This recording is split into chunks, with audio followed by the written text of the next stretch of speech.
National Latino Farmers and Ranchers Trade Association was founded in August of 2004 in Washington, D.C. by Rudy Arredondo, historically a farm worker advocate who continues to work with farm workers transitioning to farm ownership to preserve and build the family farm and ranch. The mission of the organization is to organize, engage, and provide technical assistance to Latino farm and ranch advocacy efforts across the U.S. We support new beginning, veteran, BIPOC, and ethnic farmers across the country to build farm resilience, sustainability, new markets, and economy in both rural and urban sectors. In light of COVID, we have to rebuild our local farms and ranch communities with relation to our food production systems, communication, rural broadband, water, transportation, infrastructure, now and for the future. The second annual Congress of the National Latino Farmers and Ranchers Trade Association gathered on native lands at Isleta Pueblo in New Mexico, with national agricultural leaders in the ongoing process to understand farm and ranch issues and what they mean in the context of the pandemic and climate change. We engaged leaders to develop strategies, resolutions, and solutions guided by a broad vision and the capacity to act. Listen to the voices of those who gathered. I'm a full-blooded Navajo tribal member. And I am from southern Utah. I grew up there, and I went to school off the reservation. I went to Weber State University. I got my bachelor's degree in computer information system, minor in business and economics. And I currently live on the reservation right now.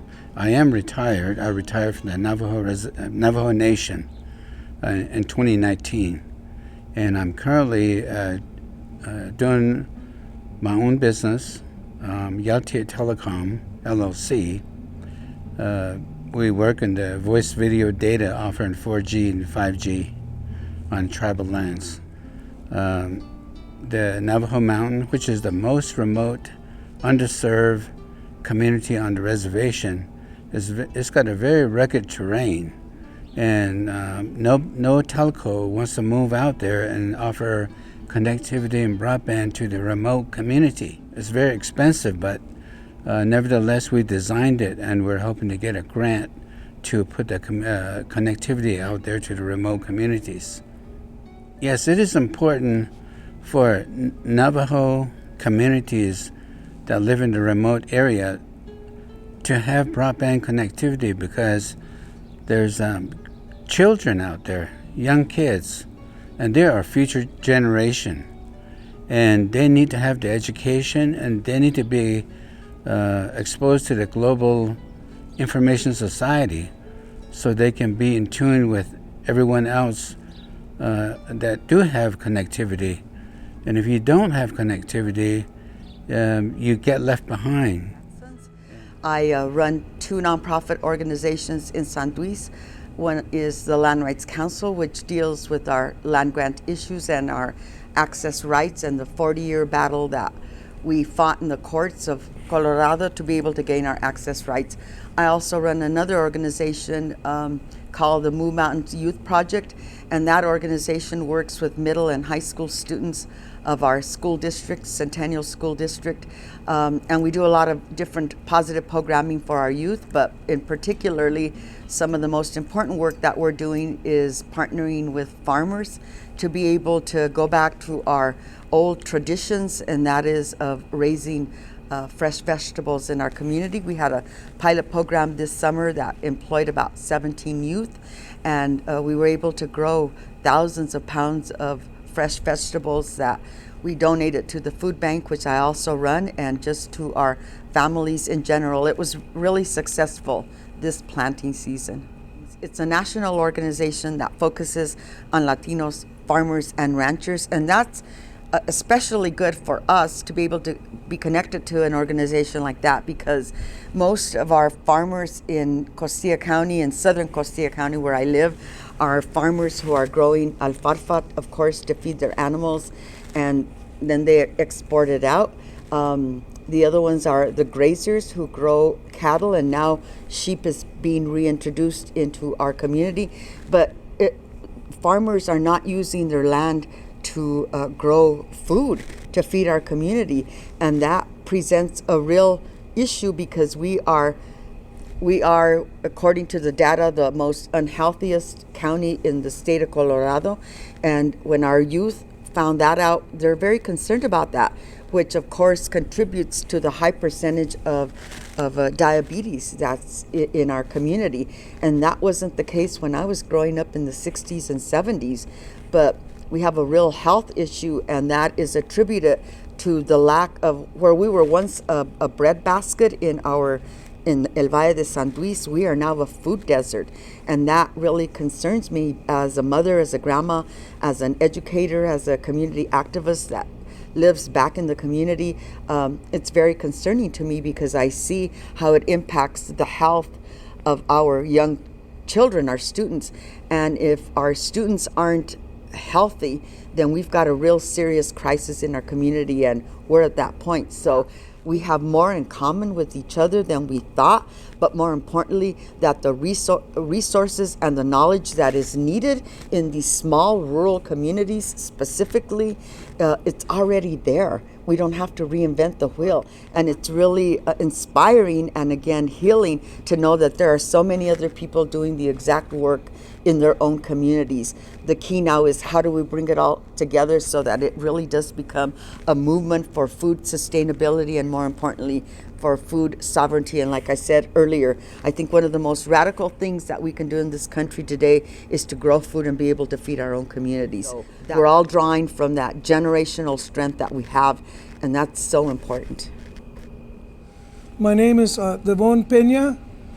I am Chicano and Creek, so my indigenous roots are both north and south of the U.S.-Mexico border. And that's why we always say we didn't cross the border crossed us. I am a farmer and a philanthropist, and I'm also a professor. I have a farm in Colorado in the San Luis Valley at an elevation of 8,100 feet. And my role there is to produce seed stock for the local farmers. I grow the Three Sisters corn, bean, and squash, but not just any corn, bean, and squash. It's got to be a variety that can thrive at 8,100 feet above sea level. We have a very short growing season, so we grow maíz de concho, which is 80-day maturity, and it's very resistant to all the conditions at high elevation. The National Latino Farmers and Ranchers Trade Association is a very important part of the seed and food sovereignty movements. We have to be able not only to protect and guard our seed stocks, but to transmit the knowledge of how to care for the seeds and the crops and the soil and the water to the next generation of corn protectors. The Acequia Institute has a 181-acre farm in Viejo San Acacio, about 10 miles from my home. It's all under a very interesting conservation easement. It's interesting because not only are we protecting open space and habitat, the conservation easement requires that the acequia water rights that are tied to that land can never be sold. They can never be separated from the land. So the Acequia Institute is now working on a project to create a mutual aid society and cooperative. The cooperativa will be based at the R&R market, which was founded in 1857. It's the oldest continuously operated business in the state of Colorado, and it's about to close. So we're going to buy it. We're converting it into a cooperative commissary, and we're also going to use it as a place to produce value-added product. One of the most exciting parts of this for me is the creation of a revolving credit association, which is part of the mutualista tradition, where we'll offer up to $15,000, $20,000 loans without any interest to be paid. And as you start paying the loan, the next borrower gets to borrow the loan. And so you really are creating a solidarity economy, cooperative structure that used to be part of our cultura, but it's part of what got eroded. Not only did our lands get eroded, our culture, our memories got eroded, and we have forgotten how to take care of each other. And so the aim of the Acequia Institute is to strengthen the health of the community, because we've become an alfalfa monoculture beef export colony. And so we've approached farmers about, hey, you've got 50 acres of acequias, of alfalfa, why don't you give us an acre of food for the local community? That's what's causing the health crisis in our community, is our farmers stopped feeding our families, and we started exporting alfalfa and beef.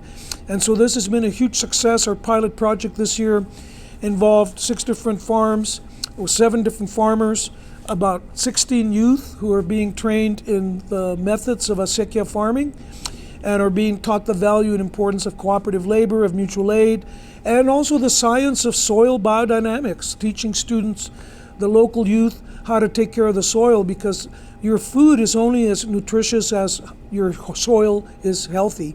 O como se dice allí en San Luis, sin tierra sana no hay maíz. No nomás es memoria de la semilla, de la tierra, del agua, es memoria de la acción colectiva. That's part of our heritage too. Institutions of collective action, like the Land Rights Council that my colleague Shirley Romero leads, like the Acequia Associations. I'm president of one of the Acequias.